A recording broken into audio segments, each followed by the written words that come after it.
Hey everyone, welcome to the Inflammation Nation podcast. I'm your host, Dr. Steve Noseworthy. One of the greatest obstacles to crafting health and wellness is identifying and controlling inflammation. It's at the core of all complex and chronic diseases. And it's the driving mechanism that underlies the most common symptoms that people like you struggle to overcome. Join us as we explore cutting-edge science and research to give you the information and tools you need to create the quality of life you want and deserve. And now, here is the host of Inflammation Nation, Dr. Stephen Noseworthy.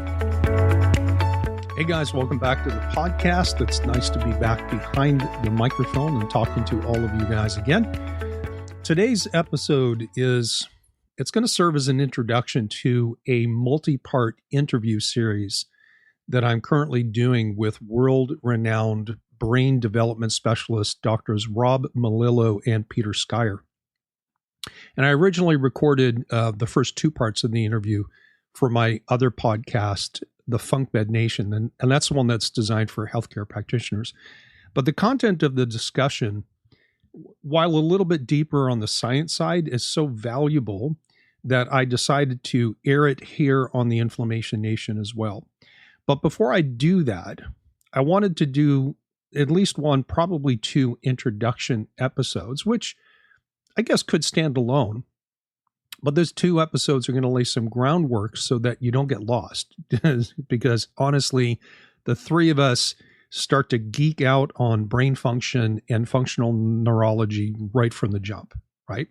Now, having said that, I don't think you should shy away from being exposed to information that might be a little bit more technical or scientific than you're used to, because there's always something that you can take away from conversations like that, even if it's just a better understanding in the general sense of how the brain works and what can cause it to go sideways.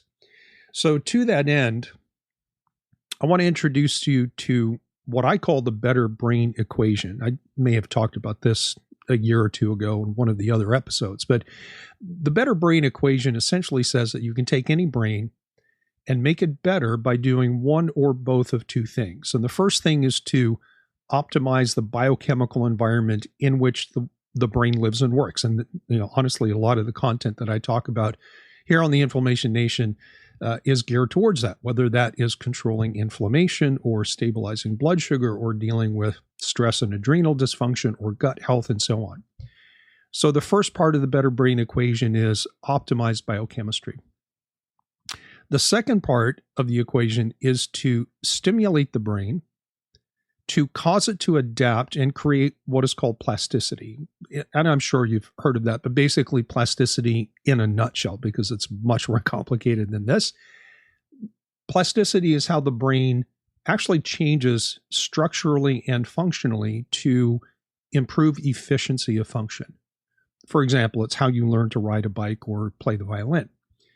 Now, one of the issues that we struggle with is the fact that very few doctors understand the brain, especially from the perspective of function. Sure, in medicine and in modern medicine, we have the subspecialty of neurology, but medical neurologists are trained in brain disease or pathology. They're not trained in brain function or brain optimization. And while those things are different, they both have value. And to be clear, we need medical neurologists, and perhaps more specifically, we need brain surgeons who are trained to manage things like injuries and disease or tumors that are well beyond the scope of simply improving function. But the vast majority of brain symptoms that people complain about that are rooted in dysfunction are not disease processes per se.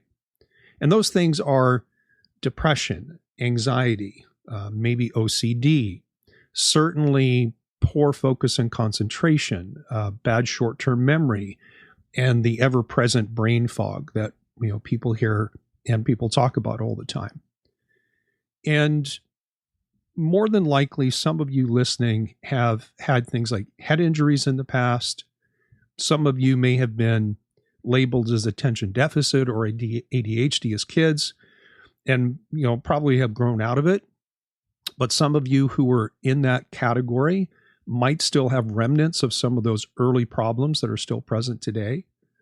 But I want you to consider that even other issues that you wouldn't think the brain is involved, but things like gut problems or sleep issues often have a neurological component that won't completely respond to diet changes or nutritional supplements until you do something about the brain. And what's worse is that because we as a community don't understand the brain well, we see altered brain function and attribute it to either personality or perhaps aging. For example, somebody might say something like, I'm so clumsy. I've been a klutz my whole life. Or they might think or say about themselves, I've just never really been good at sports. And both of these imply a poorly developed or perhaps injured balance and equilibrium system, because that's what's required for you to be able to catch a ball or run at a certain cadence with a certain rhythm or play more complicated sports. Someone else might say, well, I've never been good at math, and they just assume it's part of who they are, rather than seeing it as a deficiency of how the quote unquote math part of the brain developed and functions, or I should say didn't develop and function. But that person might be very, very good at something else, like perhaps art. And so we can spot trouble areas in the brain by looking at what you're not good at, or by looking at what you're very good at, especially if those things seem to be present from birth. People who are considered to be, say, musical or scientific geniuses often show these propensities at a very young age, but they're almost always very challenged in other areas of brain function. And quite often that falls into the categories of things like interpersonal relationships or communication skills, or just simple social graces and social skills. In an ideal world, all parts of your brain will develop equally well, and we would be good at everything. And the left side of the brain is capable and efficient, or just as capable and efficient as the right side of your brain. But that isn't the common experience, right? And the truth is that we actually expect the brain to be a little bit imbalanced. And this is why we can usually look at somebody and say, oh, well, they're like a science nerd, so they're clearly left brain dominant. Or we can look at somebody and say, well, you're really gifted musically and with art, so you're clearly right brain dominant. And the neurodevelopmental literature calls this asymmetry. And a certain amount of asymmetry, brain asymmetry, is part of what makes us who we are. That's why we're all the same in the sense that we all have the same human brain with the same general neurological pathways, and lobes of the brain are pretty much the same, but they all develop in different rates and ways. And so there's a mixture within that commonality that is unique to you and me. Now, it's perfectly fine to be a little bit more logical and scientific versus artsy or musical, or vice versa. It's great if you have a mixture of those things. But when the difference between how the left and the right brains function goes beyond a certain reasonable limit, we start to see either deficits of function on one side or greatly exaggerated function on the other, or some combination of those two things. And since the brain controls everything, these imbalances can create not just those common brain symptoms that we just talked about, but also changes in how our hormonal systems work, or how the internal organs work, even your immune system and your autonomic nervous system. In other words, when the brain is imbalanced, everything can be affected to some degree, which is why kids with attention deficit or hyperactivity disorders, or if they're on the autistic spectrum, always have gut issues. They always have immune challenges. And it's also why we see constellations of other non-neurological metabolic complaints with brain symptomatology in an adult. And while these upcoming interviews with Doctors Melillo and Skier, the conversation starts with the new edition of his book that he published, I think it was 2004, called Disconnected Kids. That book is about why kids get autism and how to fix that. The principles in the book apply to you as an adult as well, because you simply have an adult brain. And maybe this is a great time to remind you that the brain exerts control over pretty much every aspect of human function, right? Your brain is how you experience life, how you move through and explore your environment. It's how you set goals and make decisions and take actions to make things happen. Before Google Maps and Siri, your brain was how you made your way to your grandma's house or to your friend's house. It's also where you feel love and joy and fear and rage, and why you can appreciate art and music or love science and learn how to read, write, and do math. Your brain is what lets you walk and talk. It's how you run and jump. It's how you learn to ride a bike. And it's where you feel pleasure and pain, experience grief and hope. It's where you fall in love. And in short, you can't experience life to its fullest without a healthy brain. It's simply impossible. But for most of us, our brains are simply a mysterious black box. We know stuff happens there, but we don't know exactly what or how. We don't really think about our brains being affected by our diet or our lifestyle choices or the environment we live in. And we may not make connections between what we experience as adults and how our brains developed when we were young. In short, the brain is a mystery for most of us, and that includes your doctors. So let me start to demystify your brain by talking about how your brain develops when you're born, and then we'll eventually talk about what can go wrong. The first thing I want you to know is that when you're born, you have more neurons in your brain than at any other point in your life. From the moment you're born, you start to lose neurons. But the main difference between your adult's brain and the brain you had when you were born is that while your baby brain had more neurons, it had very few connections. And your adult brain has way more connections, even though it doesn't have as many neurons. And connectivity is what gives function. It's not about how big your brain is or how many neurons you have. It's more about how those neurons you do have connect and communicate together. So again, despite having more neurons as a baby, you couldn't speak a language. You couldn't even pick your head up to look around, or let alone sit or walk, as obviously a newborn. So babies are born with a huge neural mass, but very few connections. And the connections they do have are all geared towards one thing, and that is survival. So the infant brain is very primitive in that sense. It's all about survival and not about sophistication. And that's why babies cry when they're hungry or they're tired or they're wet or they're in pain. And in fact, crying is the newborn's only form of communication that something isn't right and something needs to be fixed.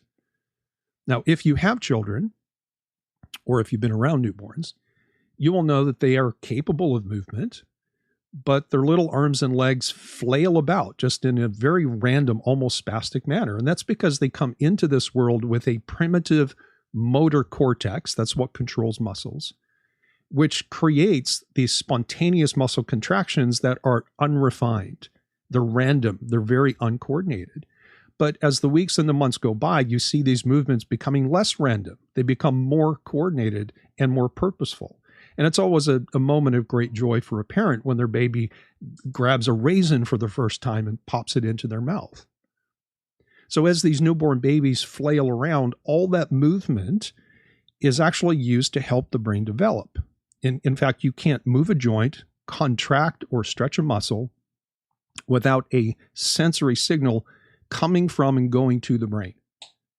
So while these initial movement patterns are completely random and uncontrolled, the sensory input into the brain that comes from these infantile movements are used by the developing brain to create plasticity, which then allows the brain to control the very joints and muscles that are moving around in that spastic manner.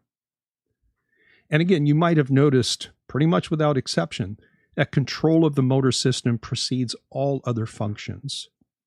Generally, kids don't speak until after they learn how to walk. There's a reason for that.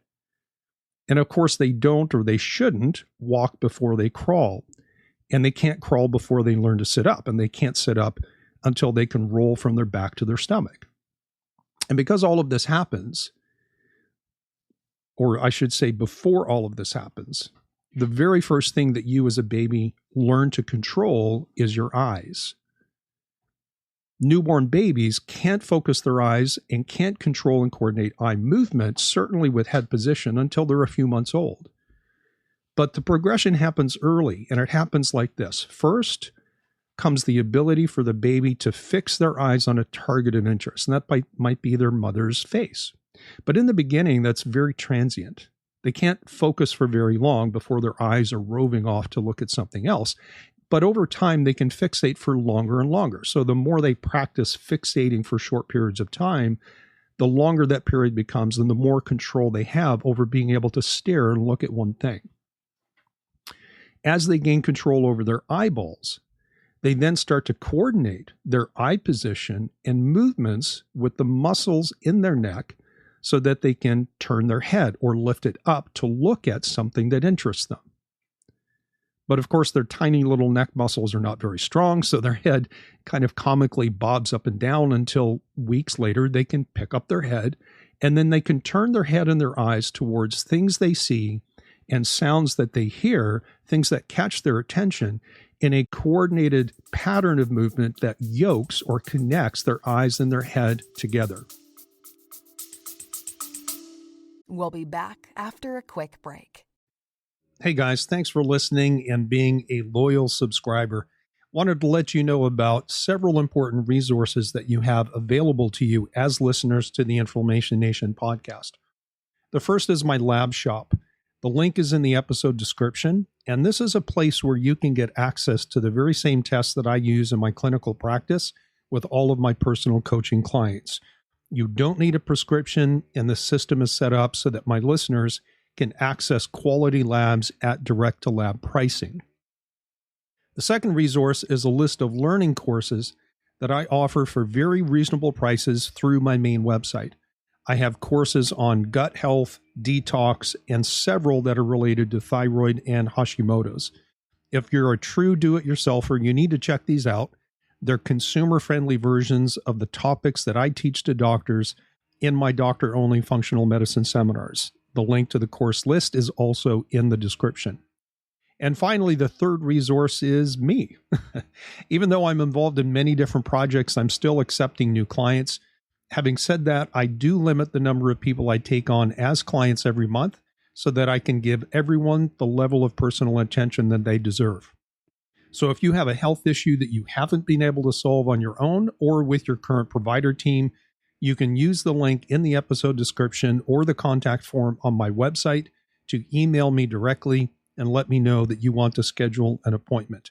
My initial consultation is an hour long, and it's designed to help me understand the scope and nature of your problems and to make sure that we're a good fit for each other. And finally, make sure you subscribe to the podcast and hit the notification bell so that you know when new episodes drop.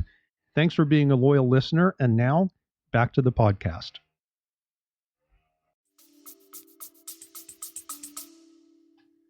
And so the ability to control the muscles of the eyes and coordinate that with the stabilization and strength of the neck forms the foundation of spinal stability that eventually allows them to sit, crawl, stand, and then walk.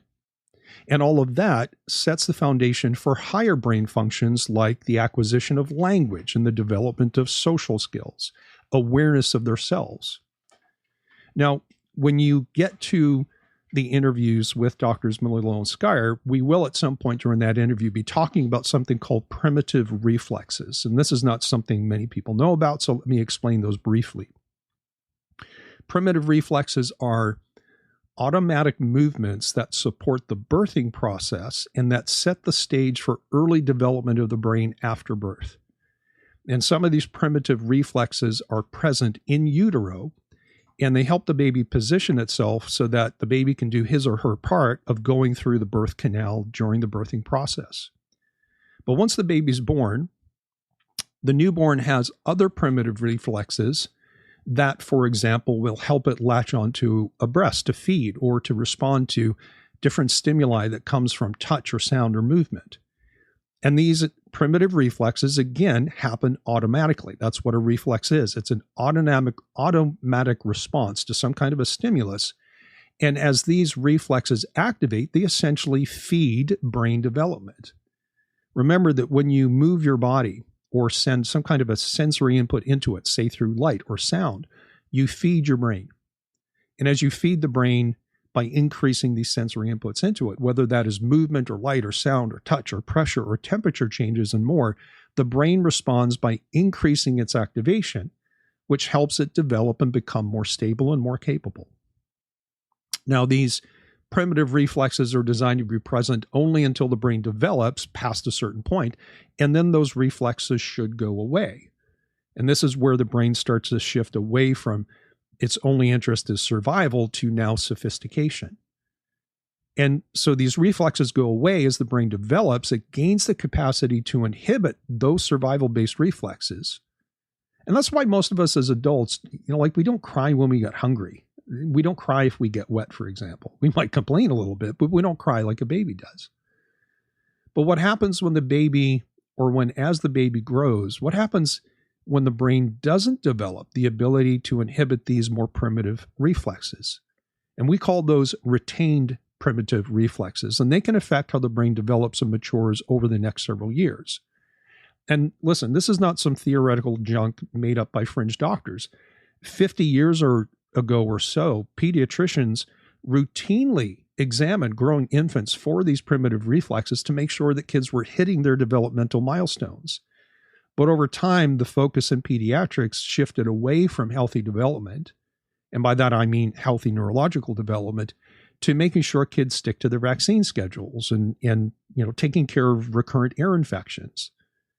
So in the modern functional neurology field, again, where we're focused on function and not disease per se, well-trained doctors are examining kids for these retained primitive reflexes. They're looking at adults with long histories of things like depression or anxiety or poor cognitive function or balance and emotion issues, and checking to make sure that part of the problem is or is not a retained primitive reflex that should have gone away decades before but didn't. The other thing that we look for in functional neurology is to determine if one side of the brain has developed faster or better than the other, and to decide if a relative brain imbalance is part of the cause of their health complaints. While the right and the left halves of your brain certainly work together, there is a certain degree of competition where one side of the brain keeps the other side in check. And this is part of the conversation, or this part of the conversation can get very complex very quickly. So I just want to summarize a few things for you. I guess I'll probably wind down this episode and tell you what we're going to talk about in the next one. Otherwise, I'll talk for another 30 minutes. But as you will learn in the upcoming interviews, the right side of the brain develops more than the left side of the brain in the first 3 years of life. Between the ages of 3 to 6, the left brain starts to develop faster than the right. And after 6 years, development kind of flips and flops back and forth until development is stopped somewhere in the second decade. And it's going to vary from male to female. And it's going to vary from person to person, right? So that there's a range. In many cases, different functions are housed in what we call distributed networks of the brain that may have components on both sides of the brain. And this distribution allows the brain to have more control over functionality, and it allows different systems to integrate and communicate with each other. So, for example, the right brain is where we feel anxiety or fear or anger, let's say negative emotions.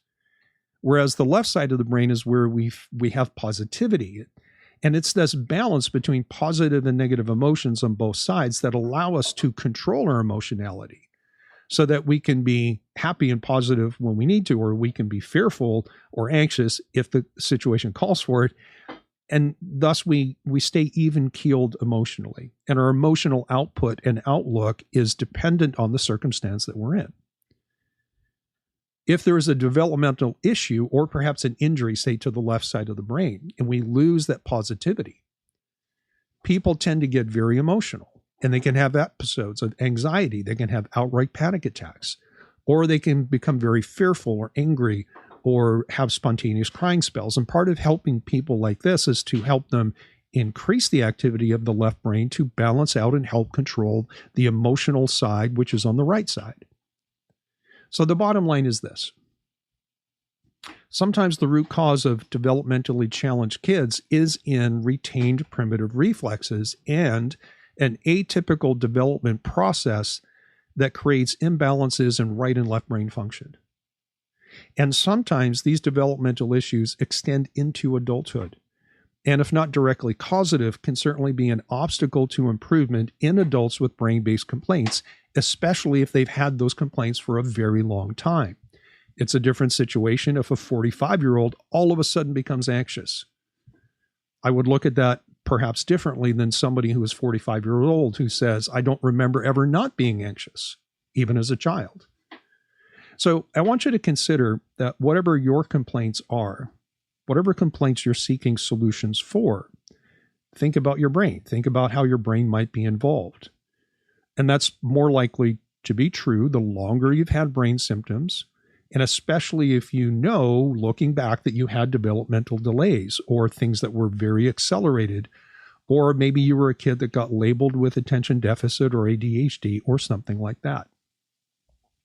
So I'm going to close this episode. In the next one, which will be the final introduction to this interview series, I'll talk a little bit more detail about how bad brains are created and how they're fixed, and we'll come back and we'll revisit this idea of the better brain equation. I'll see you right back here at the Inflammation Nation. This podcast is for general informational and educational purposes only and does not constitute the practice of medicine in any form or capacity. No doctor-patient relationship is formed. The use of the information in this podcast or any materials associated with or linked to the podcast is at the listener's own risk. The content of this podcast is not intended to be a substitute for professional and personalized medical advice, diagnosis, or treatment, and listeners should not disregard or delay obtaining proper medical advice when a health condition exists and warrants that. And finally, functional medicine is not intended or designed to treat disease, but rather is a natural approach to support restoring health and wellness. The use of diet and lifestyle modifications and nutritional supplementation is supportive or adjunctive care.